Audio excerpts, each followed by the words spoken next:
El libro de Apocalipsis es un libro muy estructurado, muy organizado, y podemos encontrar 3 divisiones generales. El personaje principal es el Señor Jesucristo, pero no aquel que podemos contemplar al leer la historia de la Navidad, o aquel Jesús que murió en una cruz para pagar las culpas y los pecados de cada ser humano. En Apocalipsis tenemos al Señor Jesucristo glorificado, magnífico, excelso, en la gloria de los cielos. El autor de este libro, el único profético que está en el Nuevo Testamento, es el apóstol Juan, quien, exiliado en la isla de Patmos, recibió una visión de las cosas que fueron, las que son y las que serán. El capítulo 1 contiene la presentación y los saludos de Juan, el autor, y de Jesucristo, quien le ordena escribir todo cuanto ve y oye. Los capítulos 2 y 3 de Apocalipsis tratan de las cosas que son, es decir, se ocupa de temas que conciernen a la Iglesia. A partir del capítulo 2, el Señor Jesucristo le dicta 7 cartas a las 7 iglesias escogidas que se encontraban en lo que en esos días se llamaba Asia Menor. En nuestro tiempo a esa región geográfica la conocemos como Turquía. Estas 7 iglesias fueron seleccionadas por una razón muy bien definida. Cada una de ellas tiene una característica que puede relacionarse con las diversas épocas por las que ha pasado la historia de la Iglesia hasta llegar a nuestros días. A la cual fue dirigida la primera carta, representaba a las numerosas iglesias de los primeros tiempos, a la Iglesia apostólica. Esta etapa comenzó en el día de Pentecostés, cuando miles de personas aceptaron a Jesucristo como su único y suficiente Salvador hasta aproximadamente el año 100 después de Cristo. Hoy veremos a la iglesia en Esmirna, que representa a la siguiente etapa de la iglesia de Jesucristo. Se le llama también la iglesia mártir. Como dijimos en nuestro programa anterior, esta iglesia padeció el martirio por su fe en Jesucristo. La palabra Esmirna proviene del significado mirra, que implica la idea del sufrimiento. Y esta se encuentra en Turquía y se llama en la actualidad Izmir. Es una ciudad muy comercial, y hay quienes opinan que Izmir llegará a ser más grande que Estambul algún día. Izmir es una de las ciudades más hermosas de Asia. De hecho, ha sido llamada la corona de toda Asia. Su puerto, de gran tamaño, es uno de los más hermosos. Se puede encontrar la Acrópolis en el monte Pagus. La fundación de la ciudad se remonta al año 2000 a.C., una ciudad etea en las laderas del monte Pagus. Más tarde, Alejandro Magno agregó muchos edificios de hermosa construcción. La ciudad tenía grandes y hermosas avenidas a lo largo de las laderas del monte Pagus. Se la llamó la ciudad coronada porque estaba rodeada por hileras de flores, arbustos y de árboles de arrayán. Hermosos templos y elegantes edificios la adornaban. Había un templo para el dios Zeus, otro para la Cibeles, que era la misma Diana, otro templo para Afrodita y uno para Apolo. Izmir tenía también un teatro y un audium, es decir, un centro musical. Los habitantes eran amantes de la música y también había un gran estadio. Fue en ese estadio que Policarpo, un estudiante del apóstol Juan, quien como obispo de Esmirna fue martirizado allí, en ese estadio donde fue quemado vivo en el año 155 después de Cristo. Ya hemos mencionado que en la literatura cristiana, Esmirna se identifica con el sufrimiento. Al dirigirse a esta ciudad en Esmirna, el Señor Jesucristo les dijo: «Conozco tu tribulación y tu pobreza». Él les hacía saber que conocía su sufrimiento y su pobreza. No tuvo ninguna palabra de condenación o reproche para los creyentes y miembros de esa iglesia, débil económicamente, pero fuerte en espíritu y fe. Solo hay otra iglesia más, la de Filadelfia, que veremos algo más adelante, a la cual el Señor Jesucristo tampoco acusó ni reprochó de falta alguna. Es interesante notar que solo estas 2 iglesias han perdurado a través de los siglos, aunque actualmente no practican su fe en el Señor Jesucristo abiertamente por la escasa libertad religiosa que todavía hoy existe en ese país. Así como los creyentes en la iglesia de Éfeso representan el período apostólico de la iglesia, Así, Esmirna representa la iglesia mártir que cubre un periodo desde el año 100 después de Cristo hasta aproximadamente el año 314 después de Cristo, desde la muerte del apóstol Juan hasta el edicto de tolerancia del emperador romano Constantino, promulgado allá en el año 313 después de Cristo, con el cual se puso fin a la persecución de los cristianos no solo en Esmirna, sino en todo el Imperio Romano, especialmente en Roma. Pero prosigamos con el texto que se encuentra en el capítulo 2 de Apocalipsis, versículo 8.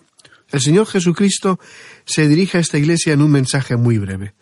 Todo lo que les dice son elogios y palabras de alabanza y complacencia. Leamos el versículo 8. Y escribe al ángel de la iglesia en Esmirna, el primero y el postrero, el que estuvo muerto y vivió, dice esto.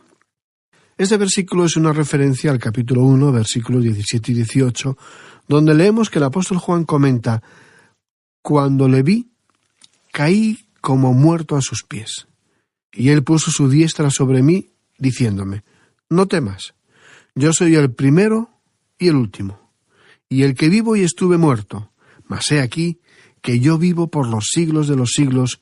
Amén. Y tengo las llaves de la muerte y del Hades». El Señor Jesucristo eligió de la visión que le otorgó a Juan aquello que era adecuado y representativo de sí mismo para cada iglesia. A la valiente iglesia de Esmirna, la iglesia mártir, el Señor se describe a sí mismo como el primero y el último, que estuve muerto, pero vivo. La frase «el primero y el postrero» quiere decir que no hubo nada antes de él y que no habrá nada después de él. Él es quien tiene a su cargo la declaración final de todas las cosas. Los creyentes que estaban siendo perseguidos necesitaban saber que Él estaba a cargo de todo y que sus sufrimientos, la persecución y hasta la muerte estaba en los planes y propósitos de Dios. Continuó diciendo el Señor: «El que estuvo muerto y vivió». Estas palabras contienen el verdadero mensaje para los mártires. Habla de la muerte y resurrección de Cristo, y su experiencia personal con la muerte lo identifica con los 5 millones de creyentes que fueron martirizados durante ese periodo. El comentarista Fox, en su libro sobre los mártires, menciona como fidedigna la cifra asombrosa de 5 millones de personas que murieron como mártires durante ese periodo en concreto. Pero el Señor Jesucristo triunfó sobre la muerte, y Él puede salvar a todos aquellos que están soportando persecución y martirio por su fe en Él. Esto sigue con su mensaje a los creyentes de la iglesia de Esmirna. Leamos los versículos 9 y 10 de este capítulo 2 de Apocalipsis. «Yo conozco tus obras, y tu tribulación, y tu pobreza, pero tú eres rico, y la blasfemia de los que se dicen ser judíos y no lo son, sino sinagoga de Satanás. No temas en nada lo que vas a padecer. He aquí, el diablo echará a algunos de vosotros en la cárcel para que seáis probados y tendréis tribulación por 10 días. Sé fiel hasta la muerte y yo te daré la corona de la vida». El Señor Jesucristo menciona 7 características de esta iglesia que el Señor elogia en la iglesia. Primero, menciona la tribulación. Ahora, es cierto que en los mejores manuscritos del original de esta carta no están incluidas las palabras «tus obras», pero esto no altera para nada el sentido del mensaje. La tribulación que se menciona aquí no es una referencia al período de la gran tribulación, sino a la terrible persecución que estaba padeciendo la Iglesia bajo el dominio romano. Su amor por Jesucristo era tan fuerte y tan fiel que aceptaban incluso la muerte, porque entendían que su fe en Él merecía ser vivida hasta las últimas consecuencias. Ojalá los cristianos en nuestros días fuéramos tan valientes para proclamar nuestra fe, a pesar de las críticas, las burlas, el desprecio y la incomprensión que un auténtico cristiano suele recibir al ser consecuente con su fe y amor por Jesucristo. Ahora, la segunda característica que Jesucristo elogia es su desprendimiento de las posesiones materiales o la falta de interés en ella, y tu pobreza, porque tú eres rico. Estimado amigo oyente, la primera iglesia estaba formada en su gran mayoría por personas sin recursos, por gente obrera y por gente necesitada de ayuda. Cuando se convertían algunas personas ricas, como represalia, sus propiedades eran confiscadas, todo a causa de su nueva fe en el Señor Jesucristo. Sigue el Señor, pero tú eres rico. Y eso nos habla de otra clase de riqueza, que son las bendiciones espirituales. Más adelante, cuando lleguemos a estudiar el caso o el mensaje dirigido a otra iglesia, la iglesia de la Odisea, veremos un gran contraste. La iglesia en la Odisea era rica, pero el Señor le tuvo que decir: tú eres pobre y no lo sabes. Esta iglesia mártir no podía jactarse de tener muchos bienes materiales. Los miembros de esa congregación eran gente pobre y muchos habían sido esclavos que habían sido liberados o que habían huido de sus amos. Tercera característica: y la blasfemia de los que se dicen ser judíos y no lo son, sino sinagoga de Satanás. La implicación es que los judíos de Esmirna, que habían llegado a aceptar a Jesucristo, eran judíos íntegros, eran judíos en su interior y en su exterior. El apóstol Pablo en Romanos 9, versículo 6, dijo que no todo Israel es Israel. Un judío, un hebreo, no lo es solamente por su raza, sino por seguir y practicar la religión del pueblo de Israel. Eso es lo que lo identifica. Habían judíos que vivían en esa ciudad, pero que habían aceptado la cultura de esa región. A pesar de decir que eran judíos, su estilo de vida negaba la herencia histórica de sus antepasados, como también la fe en los libros sagrados del Antiguo Testamento. La cuarta mención específica de Jesucristo fue: no temas en nada. Este es el ánimo que da el Señor en medio de la persecución. Y es la segunda vez en este libro que el Señor ofrece esta clase de aliento. La historia de la Iglesia, pero también la secular, relata de las multitudes de personas que se enfrentaron a la muerte cantando alabanzas a Dios. En quinto lugar, Jesucristo menciona al diablo. Más adelante estudiaremos a este terrible personaje. Aquí Cristo dice que Satanás es responsable por el sufrimiento de los santos en Esmirna.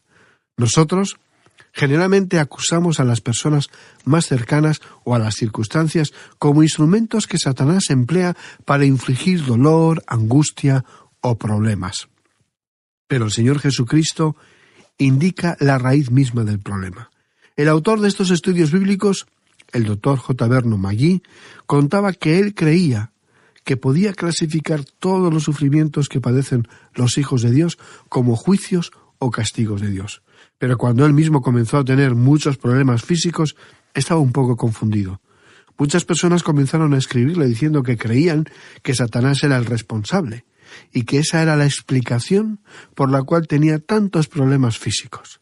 Por lo tanto, el doctor McGee llegó a la conclusión que esa debía ser la explicación de tantas dolencias. Ahora, la sexta cosa que el Señor Jesucristo menciona es: y tendréis tribulación por 10 días. Hubo 10 periodos de intensa persecución contra los creyentes de parte de 10 emperadores romanos, y queremos mencionarlos porque opinamos que son datos importantes. Primero, Nerón, del año 64 al 68 después de Cristo. El apóstol Pablo fue decapitado bajo el gobierno de este emperador. Domiciano, desde el año 95 hasta el 96 después de Cristo, y él fue todavía mucho peor que Nerón. El apóstol Juan fue exiliado durante ese período. 3. Trajano, de los años 104 al 117 después de Cristo. Fue entonces cuando Ignacio fue quemado en la hoguera. 4. Marco Aurelio, desde los años 161 al 180 después de Cristo. Policarpo encontró el martirio en ese período. 5. Severo, del año 200 al 211 después de Cristo. 6. Maximiniano, del año 235 al 237 después de Cristo. 7. Decio, del año 250 al 253 después de Cristo. 8. Valeriano, del año 257 al 260 después de Cristo. 9. Aureliano, del año 270 al 275 después de Cristo. Y 10º, Diocleciano, el peor de todos los emperadores durante los años 303 al 313 después de Cristo. Estos fueron, pues, los 10 emperadores romanos que encabezaron una terrible persecución hacia los creyentes. Luego, la 7ª cosa que el Señor Jesucristo menciona es: sé fiel hasta la muerte. Y ellos lo fueron. Los creyentes de Esmirna fueron fieles hasta la misma muerte. Y Él promete que les dará la corona de la vida. Es muy interesante notar que el Señor tiene coronas especiales. Conocemos a muchos santos maravillosos que van a recibir esa corona algún día. Y queremos decirle a nuestros amigos oyentes que si alguien está sufriendo en estos momentos y se pregunta si Dios realmente se preocupa, podemos asegurar que no solo usted es muy importante para Él, sino que Él tiene algo bueno para usted preparado en la eternidad. El apóstol Santiago dice en su epístola, capítulo 1 y versículo 12, «Bienaventurado el varón que soporta la tentación, porque cuando haya resistido la prueba, recibirá la corona de vida que Dios ha prometido a los que le aman». Y esa corona de la vida indica que la disfrutará por toda la eternidad. ¿Qué cosa más gloriosa les espera a todos aquellos que soportan penalidades y sufrimientos, pero perseveran en su fe en Él, en Jesucristo? Continúa el versículo 11 de este capítulo 2 de Apocalipsis y dice: «El que tiene oído, oiga lo que el Espíritu dice a las iglesias. El que venciere no sufrirá daño de la segunda muerte».